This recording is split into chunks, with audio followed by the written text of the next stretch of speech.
Um, so one thing that I like to do with clients and actually like my clinical supervisor and stuff we do frequently is what's called the Pretzel Technique. It's one of the things that there's a video or two linked in the handout, but everyone kind of does it a little differently. And the idea behind it is to kind of have something to kind of help your nervous system calm itself down. Um, I was actually taught this from people that were in jail who were taught this as a calming technique as part of trauma. So um, if we could just start off with that, I invite you to close your eyes if you're comfortable. If you're not comfortable closing your eyes, just kind of find some space to kind of unfocus your gaze and either take your right or left hand and right or left foot. It kind of doesn't matter, but we're going to cross one foot over the other. And then we're going to take our hands and with palms down, I'll try and make sure it's not up in everybody's camera space. But basically we're going to overlap our hands this way and then kind of roll them up. And then I'll count you through a couple of deep breaths and then kind of count up for about a minute or so. And then we can kind of hopefully get a little bit more grounded and settled in before the rest of this commences. So take a deep breath in through your nose. Exhale, big sigh. And another one.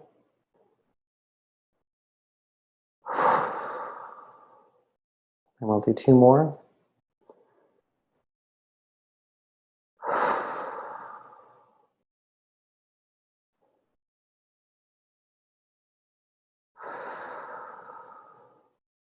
Then I'm going to count you up to about 100.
And kind of as you're ready, you can start to kind of unwind and get settled back in and come back into whatever space you happen to be in at the moment. So kind of my thoughts around this course are just kind of everything around us is very disrupted and very unsettled and very unknown and changing very rapidly, or maybe not rapidly depending on exactly the circumstances. But because so much of everything is out of control, feeling and seeming, like the thought about what is the actual kind of gift that comes from disruption is really around, it's an opportunity for us to kind of focus on what we are in control of and kind of get a sense of what we most value, and kind of have the opportunity now that a lot of us are not driving near as much, or maybe not having the same work schedules we used to, and just kind of finding ways we can engage in things that we sometimes don't feel we have time for, or other things like that. Like our social engagement systems are one of the ways that we kind of help. It's a way of regulating our emotions and things like that. And so since everybody's really under stay-at-home orders at this point, and for the most part, doing that and not having the opportunity to kind of meet face to face with either friends, family, counselors, whoever else in their life, like, I know it can definitely feed into that level of anxiety and feeling like we aren't able to regulate because we aren't really able to feel a part of the fabric of connecting with others. As part of one of the things that has been actually helpful for me to do for myself, with the added flexibility of schedule and things like that, is it's actually been a nice opportunity to kind of reconnect with some people that I haven't necessarily talked to in a while because of different schedules, different time zones, those kind of things. And kind of as I've done this, like, it's actually been really nice because doing it kind of in this virtual setting, you do get a sense of body language, you get a sense of whether or not I'm making eye contact. There's this still a barrier because clearly, like, I'm not sitting face to face across from somebody, but having the opportunity to kind of see people interact and kind of see what their body language might be and those kind of things has definitely been something that has helped maintain a sense of social connection and kind of, from a perceptual standpoint, kind of helps people tap into that social engagement system. So in this opportunity of we're not driving and we're not doing all the excess things of running errands and things like that, and actually several of my friends that now that this has kind of become a thing, like actually doing the video conference thing versus actually doing a regular phone call or just a typical like asynchronous text kind of stuff, it's actually been really cool. Talked to a friend of mine in Portland who was just like, thank you very much for kind of suggesting this, because it was an opportunity for us to actually see one another and interact and get those body language type things. Kind of thing. So for me, one of the gifts of this disruption is kind of encouraging people to kind of branch out and do similar types of communication that they would otherwise do, like go have a cup of coffee, but just do it in a way that maybe isn't necessarily what is your typical preferred means of communication. Actually, it was kind of, among other different things in this whole switching over to different technology thing, was actually walking through my parents on how to do a video conference thing for their doctor. So that was kind of fun. And they live in a different state, so usually we don't see each other but once or twice a year. So it was kind of nice to get a surprise, like, you know, I got to tour the bathroom and everything else. It was kind of, yeah, they just remodeled. So I think this is a really cool technology we have, even, you know, within limits, but just, it's definitely one of those things that in terms of doing what you can to kind of ease that sense of absolute isolation and disruption, I think this is a really cool thing. And then the other kind of neat bonus too is you kind of get a view into different people's personal lives. So you're kind of getting a view of what we turn into basically a dance studio slash a therapy room, as my partner is still teaching dance online virtually for Western Carolina. And so you kind of get a sense of different people's arts and just kind of a little bit more sense of who they are as a person based on their environment. And again, it's available, it's free. Kind of the whole theme of this talk is really around like, what kind of resources do you already have readily accessible to tap into? And certainly tapping into like relationships with people that you already have, even if it's been a little while since you've actually chatted with them, and maybe trying something new like this as a way to kind of increase your interaction and sense of connection, kind of thing. So on the handout, there's a lot of different things. I kind of just in terms of right up off the top, was just kind of had a little list of different ideas that you could try and do that happen to be something that's readily available. I know for me, like usually because I'm commuting and things like that, cooking is not something I do near as often as I used to, although I really enjoy cooking. So having the unexpected amount of time at home has been kind of nice to like, all right, well, instead of just doing a quick dinner, maybe like actually take some time to like try out some new recipes and things like that. So how can I expand something that I already do on a regular basis, or maybe want to do more of on a regular basis? And then to kind of go along with that, actually take some time to, instead of just sit down and front of the computer again or sit down in front of Netflix or other things like that, but just actually take time to eat and just have that as its own experience. One thing I've definitely been really appreciating with this disruption of things is the slowing down of the pace. Like there's really nowhere to go. So the option to just kind of actually take time to enjoy things for what they are versus enjoy them to get to the next thing, to me is one of the nice things that's happened as a part of this. Another thing too, that kind of came up on the list for me was I ended up discovering a lot of new music on YouTube, but basically,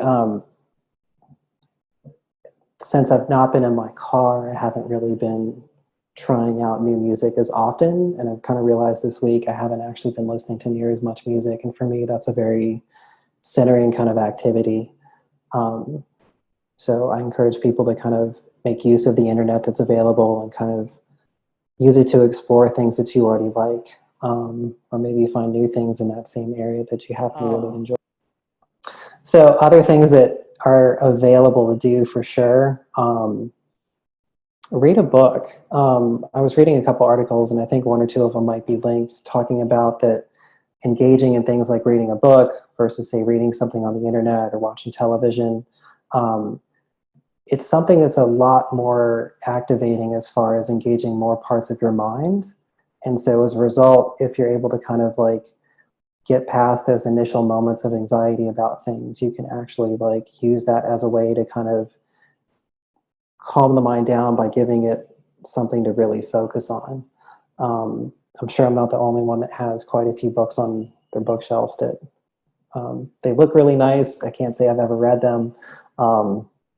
But to me, part of the nice thing about having this extra time is it's an invitation to kind of actually engage and participate in those things that happen to be around already. So, and again, you can kind of, go through your entire list of things, and I'm sure we all have to-do lists and stuff. And just, I would really encourage people to just kind of look at one or two, what are some small things that I can do? Because really this is not about trying to like over-accomplish and learn things new. This is not the time to like learn a new language necessarily while everything gets settled out.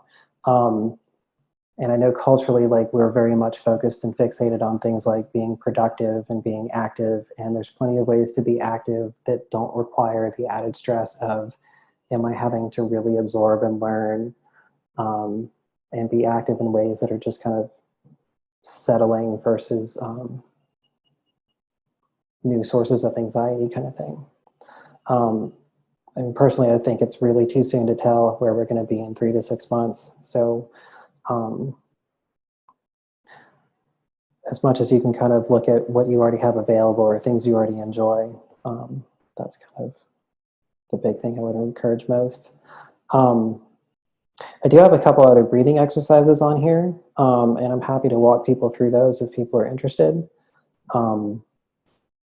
Or I'm certainly open to questions if people have any questions about ways they can go about still kind of putting in some structure in their personal lives in terms of balancing things out, or maybe some tools to use with clients, since everyone here's some kind of coach or counselor. So the idea of square breathing, and it was actually really fun finding links for this, because some of them are kind of geared toward kids, and some of them are actually, one of the Pretzel videos is actually taught by a kid who I thought did a really excellent job about, talking about, I happen to like it because I really like pretzels and it's bread, and that's great as well. Let's kind of walk through it. But square breathing is another one of these regulated breathing techniques to where you kind of use counting as a way to kind of regulate your inhale, whether or not you hold in between inhale and exhale, and then likewise at the bottom. So I tend to really encourage people to have a timer. I've had clients in the past talking about either square breathing or 4-7-8 breathing not being helpful, and I've asked them how they've done it, and they start off relatively slow, like 1, 2, 3, 4, and then they keep speeding up, and then they start to hyperventilate, which isn't really the goal of this. But so square breathing is where you inhale for a count of 4, and then you hold it for a count of 4, and then you exhale it for a count of 4, and then you hold that exhaled state for a count of 4. And you can use a count of 4, count of 3, count of 5. It doesn't really matter how many counts. The point is that to pick something that slows your breathing down and kind of helps to deepen it. And then also, again, kind of like the pretzel technique, kind of helps you slow down. So if you all want to go ahead and get walked through it, we can, I guess, do a count of, we'll inhale for a count of 4, exhale, or hold for a count of 4, exhale for a count of 4, and then hold. And then we'll do that for, I guess, 3 or 4 times. So if everybody wants to like go ahead and exhale, then inhale, 2, 3, 4, hold, 2, 3, 4, exhale, 2, 3, 4, hold, 2, 3, 4, inhale, 2, 3, 4, hold, 2, 3, 4, exhale, 2, 3, 4, hold, 2, 3, 4, inhale, 2, 3, 4, hold, 2, 3, 4, exhale, 2, 3, 4, hold, 2, 3, 4, inhale, 2, 3, 4, hold, 2, 3, 4, exhale, 2, 3, 4, hold, 2, 3, 4. And so that's kind of at its simplest way to kind of explain how square breathing works. Sometimes people will either increase the count or decrease the count depending on what they're trying to do. So does that? And part of why I really like these is, again, this is about something that is available readily. It's not anything. It's very portable. You can kind of do it anywhere you happen to be. It doesn't take a whole lot of time, and it's something that kind of helps hopefully switch the direction of the nervous system to kind of calm itself back down pretty quickly. The 4-7-8 technique, I actually happen to like this one better, just because for me, I don't know, there's something about this one that seems like it actually calms things down a lot more for me, versus the square breathing technique. Again, there's really no right or wrong one, so long as it's about increasing the depth of your breath. So inhaling from the diaphragm and the abdomen and kind of pulling air in down to your belly button, and then regulating things so your breath becomes deeper and actually slows down. And those are things that are going to trigger your, I believe it's the parasympathetic nervous system. But the 4-7-8 thing, the other reason that's kind of nice about it is if you actually kind of time it to where each count lines up with 1 second, you can do 4 cycles of that, and that lasts right around a minute. And so again, this is pretty simple, easy one. So if people want to do that one, I can count you through that. So if everybody wants to go ahead and exhale.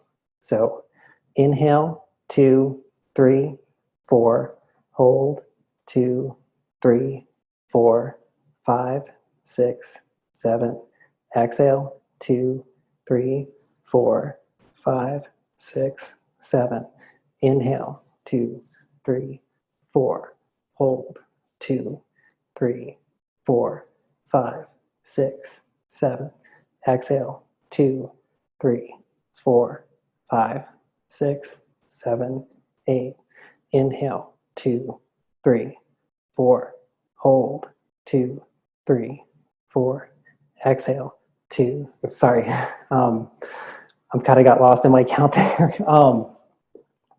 So, but again, that's the kind of idea, is to just have another regulated breathing technique. And again, having offered this to clients in the past, for them to kind of use in between sessions, several of them have come back, especially those dealing with anxiety, that have said it didn't work for me because they kind of start slowly and then they speed everything up and they're breathing at least as fast as they were before they started. So if you're going to offer this to clients, I really encourage you to give them something they can use as a timer. And for example, like most people have a smartphone now, so your little clock stopwatch function, I don't know if you can see that, but it actually gives you the little second counter there. So that would be something you could offer to clients to just kind of help them pace things out so that they don't speed things up. Anybody else have any questions about breathing techniques? There's plenty of these on the internet.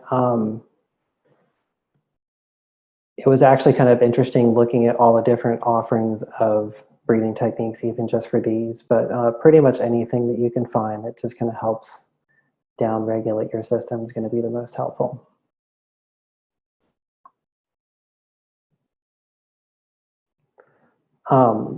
So another thing I've got on here is something that I don't know if it originally came from Tara Brach or not. Tara Brach is someone that, as far as mindfulness goes, and as far as Western teachers, meaning like primarily based in Europe and the United States, she happens to be one of the most well-renowned ones.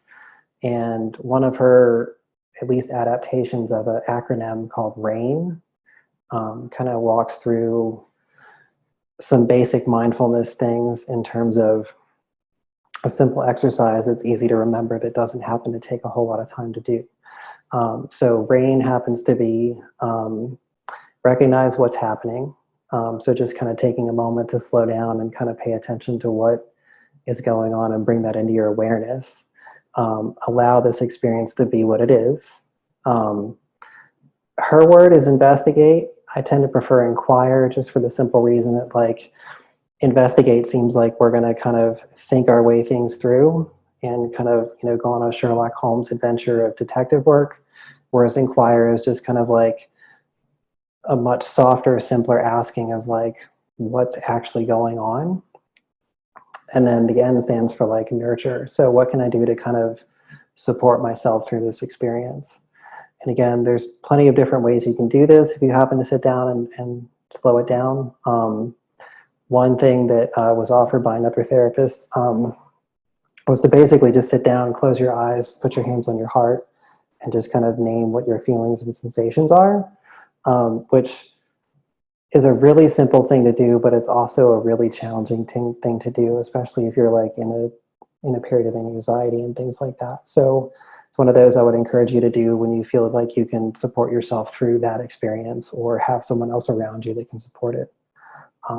But there's a handout linked that kind of gives Tara Brach's couple of pages explanation of RAIN and kind of how to work with it in more detail than I'm going to go into here.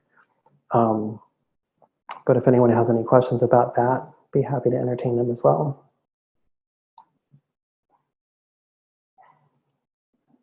This is something that I've also used with certain clients that they've actually found really helpful. And you can use it either in session or out of session in terms of inviting people to just kind of slow down, check in, really see what's going on, and then kind of use that as a point of discovery to then kind of talk through things. There are a couple things that I've got on the handout. Happen to be some links to some free guided meditations. The three different ones that I've got listed are ones that I've used over the past. I think I first came across them probably 10 or 12 years ago and find them to be really helpful. Especially for me, I know that like sitting meditation or trying to be still and having a calm mind when I'm really anxious is not the easiest of things to do. And so as much as it sounds nice to be able to just cross my legs and sit for an hour or 20 minutes, if I'm really stressed out, it's really not the best, most useful set of tools for me. So each of these different podcasts are free. They've been free for quite a long time. I feel like the people that run them have quite a good range of different guided meditations that don't tend to last too long, anywhere between 10 and 20 minutes usually. And a lot of finding the right guided meditation really, I think, comes down to is the person's voice something you find soothing? Because if the person's voice is distracting and they're trying to guide you through being relaxed and you're focused on kind of how they talk about things or enunciate, then it's not necessarily the most helpful for bringing you into a relaxed state. And I guess kind of the last couple of things are some recent articles talking about a lot of the same things we've been talking about, and just trying to recognize that we're all going through a very significant collective trauma, as in, I don't think there's anyone in the world that's being exempted from this experience, even though we're all having our own different relationship to it. And again, kind of like I said at the beginning, a lot of what's going on is very unknown about what's going to happen in 2 weeks, where are we going to be at in 2 to 3 months, what's normal going to look like when we finally actually start coming out of this. And so the majority of these articles really do talk about trying to recenter through what is something we are in control of. So things like, am I able to take control of my breath and kind of calm myself down? Am I able to kind of find something to do, to be active, to feel like I'm not just sitting around wondering what's going to be coming up in the future? One thing I forgot to put in the handout, which I think is really important, is having some awareness and some boundary setting around how much time you spend in front of the news. I know, having worked with clients in the past, some of them come in and say, I'm really anxious. And it's like, what are your kind of spending? They kind of mentioned spending lots of time, like 2 or 3 hours watching different kind of news things on YouTube. And it's like, well, maybe something that might be helpful is just kind of taking note of how much time you're spending looking at the news and how often you're checking it and things like that, and kind of setting some limits and boundaries around those things. Truthfully, like, kind of what I've seen is a lot of the news publication stuff is going to publish something by about 10 o'clock in the morning. So you can probably spend 20, 30 minutes and find out everything there is to know that's new between last night and when you got up in the morning. And then somewhere around probably 6 o'clock at night is going to be another half hour's worth of information at the most. So checking throughout the day doesn't necessarily mean that you're going to learn anything new, but that kind of pull to check and see what's changed this hour or in the past 10 minutes. It's kind of that, it's very similar to kind of how people kind of obsessively check their phones for email and text messages and things like that. So I would really encourage people, and several of the other articles have mentioned the same thing, of just trying to do your best to kind of regulate yourself about how much information seeking about this you are. And I get that we all want to kind of have a sense of information to problem solve and figure out what's coming up next, but it's not the kind of thing that is really going to end up being resolved quickly. And so anything you can do to kind of put boundaries around that, I think, would be really helpful. So, I mean, at this point, I've kind of walked through everything that's on my handout. I'm happy to like answer questions, or if people have other ideas or resources for things that they might want to know about that I might be able to offer, I'd be happy to share those. I'm just thinking with this guided meditation. I did an initial session with someone yesterday who has severe depression, has a history of suicidal ideation, and that's going back to he's in the military, and 2 of his friends died a couple of months ago. So I'm thinking with my next session, I'm going to dig deeper into his relationship and get to know those 2 friends through him and get a better understanding of his thoughts and feelings when he did have that suicidal ideation.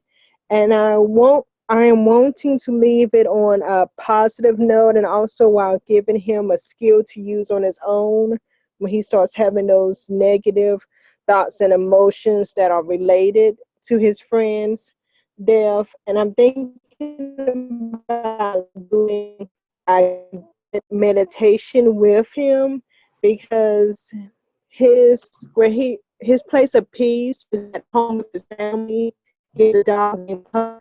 So I'm thinking of using one of those positive memories and to have him to do guided meditation, where it's more like the I think it's a 5, 4, 3, 2, 1, where I want him to tell me what he sees who's there, tell me the sounds, what he's smelling, what he's physically and emotionally feeling. And I'm thinking that would be helpful. Have you ever did like a guided moment through a positive memory to elicit those positive thoughts and emotions? And if you have, how effective was it? So first off, I want to recommend a book, and I'm going to put this up in the chat window. The book is called Trauma Sensitive Mindfulness, and it just got published about not even a year and a half ago. But it really talks about things to be really cautious of when using mindfulness and meditation practices in and around people with trauma. And first and foremost, like people that are traumatized, and I think part of this collective trauma we're all experiencing is we're all kind of in a state of hyper arousal at the moment, to where we're all looking to be able to kind of find a way to settle in. And so meditation can be really helpful, mindfulness techniques can be really helpful, but if they are not introduced slowly and kind of with a way to kind of create a sense of safety and not checking out and losing track of things and kind of becoming really unplugged and ungrounded, they can actually kind of work against things. So if you want to check the chat box, I just sent up an Amazon link to that book. I highly recommend it. It kind of really covers an immense amount of information, and part of what it talks about is that 5, 4, 3, 2, 1, the 5 senses thing. I think usually it's something along the lines of like 5 things you see, 4 things you hear, and you kind of move into what can I smell and taste. And by tapping into those different physical senses, it helps people kind of focus their attention inward and bring them into their body, and kind of sets up kind of keeping at least 1 foot grounded and embodied before kind of stepping out into something that may be really painful that's not integrated yet. So actually, yeah, the Rick Hansen book, I think he's also the guy that did Buddha's Brain. He's quite a brilliant guy. So in terms of working with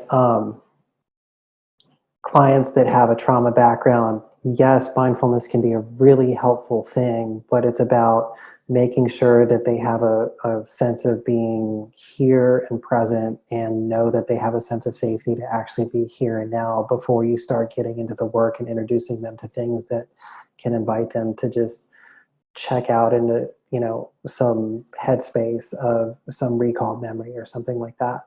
One of the things that kind of gets talked about in the Trauma Sensitive Mindfulness book, and I think this comes from people like Peter Levine, who wrote Waking the Tiger has quite a few different really excellent books about high anxiety. If you kind of think of like, here's our window of tolerance. So if I'm kind of below my window of tolerance and kind of low, then it's hard for me to kind of get energized to actually get involved in doing anything. And then I have this window to where I'm relatively functional, and can kind of be resilient, handle different things. And this window is going to like increase and decrease in size depending on where we are with handling our experiences at any given point, or are we overloaded with work. I'm sure a lot of people in our current situation have had their windows kind of shrink a bit, so they might be a little bit more sensitive to things. And then kind of when we get above, I'm trying to do this and not black my face out too much, but basically kind of when we get above that window and we kind of hit that hyper arousal, that high anxiety point, by not having a way to get out of that, that's where things kind of shift from just being highly anxious to kind of traumatic. And one of the things that was discussed in that book is if you can kind of, and this is true for, or has been mentioned by several other people I know that have somatic experiencing type training and backgrounds, but their perspective is basically if you think of anxiety as kind of being stuck energy, from an energetic standpoint. So if you're kind of going through your typical like survival mode to where, so some situation happens and I have this, my kind of cognitive process shuts down as far as thinking about what my grocery list and stuff like that is, and here's what's going on. So my senses have really amped up, and I'm trying to decide, do I stand here and fight? Do I like turn and run? or is it better to kind of play possum and just kind of freeze? And so if a situation that's, we perceive imminent danger in, and we kind of get in fight or flight mode, those are both really high activated modes. And if we aren't able to then resolve it, we kind of end up freezing. Well, all of that energy never had a chance to resolve itself.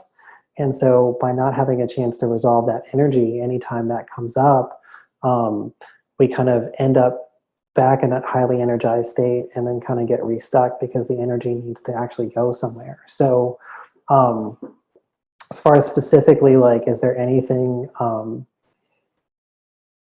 I know to recommend for people that are kind of stuck in that highly anxious mode to where doing something physical doesn't work? I don't really know, because the complexity is everyone's very different and everyone kind of has to do find their own way to kind of work with that energetic space. But my guess is that doing something physical, doing something active,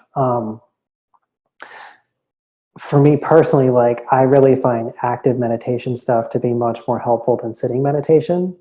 And so I'm really fortunate to be living out in Haywood County and on half an acre of land. So I've got plenty of stuff I can do outside, because when I start to get stressed out, I can just go out and do something in the yard.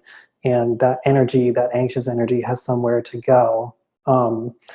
It's not even necessarily about accomplishing anything specific per se, but just allowing that energy to be moved through, so it doesn't just end up being a bunch of stuck adrenaline and anxiety. So